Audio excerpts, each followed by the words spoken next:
Assalamualaikum warahmatullahi wabarakatuh. Waalaikumsalam warahmatullahi wabarakatuh. Bismillahirrahmanirrahim. Alhamdulillahirrabbilalamin. Wassalatu wassalamu ala asrofil anbiya'i wal mursalin Sayyidina wa maulana Muhammadin wa ala alihi wa sahbihi ajma'in. Amma ba'd. Hadirin rahimakumullah. Alhamdulillahirrabbilalamin. Kita dapat berkumpul di sini dalam keadaan sehat walafiat tanpa ada kekurangan sedikit pun. Tanpa berlama-lama, izinkan saya untuk memberikan kajian yang berjudul Keistimewaan Malam Lailatul Qadar. Seperti yang kita tahu, salah satu keistimewaan Ramadan adalah adanya malam kemuliaan atau malam Lailatul Qadar. Sebagaimana diperkuat oleh Quran Surat Al-Qadar ayat 1 hingga 5, yang artinya, sungguh kami telah menurunkan Al-Quran pada malam kemuliaan. Tahukah kamu apa malam kemuliaan Lailatul Qadar itu? Malam kemuliaan Lailatul Qadar itu lebih baik daripada malam 1000 bulan. Di malam itu turunlah para malaikat dan malaikat Jibril seizin Tuhan untuk mengatur segala urusan. Malam itu penuh kesejahteraan sampai terbit fajar. Walaupun Quran surat Al-Qadar ini diturunkan di Madinah, sedangkan surat Al-Alaq diturunkan di Makkah, berdasarkan perintah Allah Subhanahu wa taala, Quran surat Al-Alaq yang berisi perintah membaca berada pada urutan 96, sedangkan Quran surat Al-Qadar yang berisi turunnya Al-Quran dan malam kemuliaan berada pada urutan ke-97. Hadirin rahimakumullah, makna Lailatul Qadar adalah suatu malam yang ibadah di dalamnya memiliki utamaan lebih daripada 1000 bulan. Pada malam hari itu, malaikat Jibril dengan seizin Allah Subhanahu wa taala mengatur setiap perkara.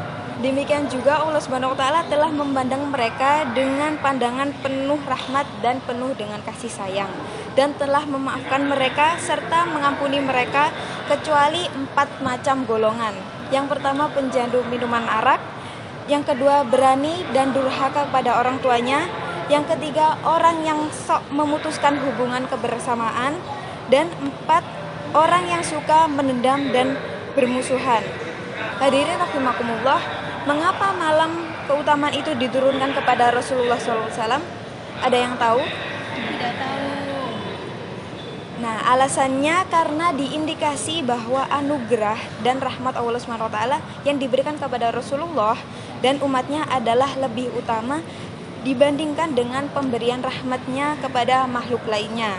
Misalnya Rasulullah SAW berjuang dalam menegakkan agama Allah SWT hanya dalam kurun waktu 23 tahun. Sedangkan pada masa Nabi Nuh alaihissalam dalam memperjuangkan agama Allah SWT berkisar membutuhkan waktu 950 tahun. Selain daripada itu, ditunjukkan bahwa pengikut Rasulullah SAW mencapai angka yang jauh lebih banyak dibandingkan pengikut Nabi Nuh alaihissalam. Ada pula yang berpendapat bahwa Lailatul Qadar itu hanya terjadi 1 kali pada masa Rasulullah saja. Namun ada juga yang berpendapat bahwa Lailatul Qadar terjadi pada setiap Ramadan hingga kini. Secara gramatikal, Lailatul Qadar terjadi secara terus-menerus pada bulan Ramadan. Hal ini, hadirin rahimakumullah, jika Lailatul Qadar dimaknai sebagai malam turunnya Al-Quran, maka berdasarkan banyak pendapat, Lailatul Qadar terjadi dalam berbagai waktu. Yang pertama pada malam pertama Ramadan, yang kedua pada malam ke-17 Ramadan, dan yang ketiga pada malam ke-27 Ramadan. Sebagian besar para ulama berpendapat bahwa Lailatul Qadar jatuh pada malam ke-27 Ramadan. Di samping itu, jika Lailatul Qadar dimaknai sebagai malam kemuliaan, maka Lailatul Qadar berada pada malam-malam ganjil selama 10 hari terakhir bulan Ramadan. Nabi SAW bersabda bahwa malam kemuliaan merupakan malam yang cerah atau terang, tidak dingin dan tidak panas, tidak berawan, tidak hujan dan tidak berangin, dan tidak pula dilempari bintang-bintang. Dan tandanya pada pagi harinya matahari terbit, tidak bersinar, hanya tampak terang putih tetapi tidak panas. Berdasarkan hadis riwayat At-Tabrani. Ciri-ciri ini diharapkan dapat memudahkan kita dalam mengidentifikasi Lailatul Qadar, sehingga kita dapat menjalankan ibadah sebanyak-banyaknya pada malam Lailatul Qadar tanpa mengurangi ibadah-ibadah di hari lainnya. Hadirin rahimakumullah, perlu kita ingat bahwa Lailatul Qadar bukan hanya disediakan untuk sembarang orang yang terjaga pada malam tersebut, melainkan tersedia dan dapat dilaksanakan bagi seluruh umat yang memang benar-benar berdoa dan beribadah pada malam tersebut. Karena kebaikan yang dibawa malaikat Jibril hanya bisa sampai kepada orang-orang yang bersungguh-sungguh beribadah dan berdoa. Doa yang paling dianjurkan dalam iktikaf adalah yang pertama, Allahumma innaka afuwun karim tuhibbul afwa fa'fu anna. Berdasarkan hadis riwayat An-Nasa'i. Dan yang kedua, Rabbana atina fid dunya hasanah wa fil akhirati hasanah wa qina adzabannar.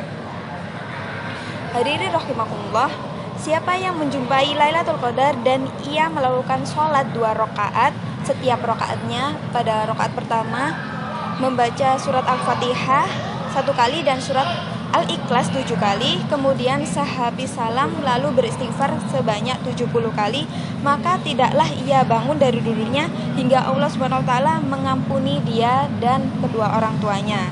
Dan Allah Subhanahu wa taala mengutus malaikat ke surga supaya menanam pohon-pohon, mendirikan gedung-gedung dan membuka pintu air bengawan, dan ia tidak keluar dari dunia kecuali melihat semua itu yang dibangun oleh malaikat tadi. Serta diharapkan pada saat Lailatul Qadar kita bisa mengamalkan minimal 3 kali kalimat thayyibah, yaitu La ilaha illallah Muhammadar Rasulullah. Dengan amalan 3 kali itu, insya Allah kita mendapat 3 manfaat. Yang pertama, insya Allah diampuni dosa kita. Kedua, diselamatkan dari api neraka. Dan yang ketiga, langsung dimasukkan ke dalam surga. Nah, semakin intensif dan semakin khusyuk doa yang dilandasi dengan hati yang ikhlas dalam membaca kalimat thayyibah tersebut, insya Allah Allah akan memenuhi segala janji-janjinya kepada kita. Hadirin rahimakumullah, demikianlah beberapa hal yang patut kita fahami seputar Lailatul Qadar, sehingga diharapkan sekali kita memiliki persiapan yang cukup dalam menjemput kehadiran malam Lailatul Qadar selama 10 hari terakhir dari Ramadan kali ini.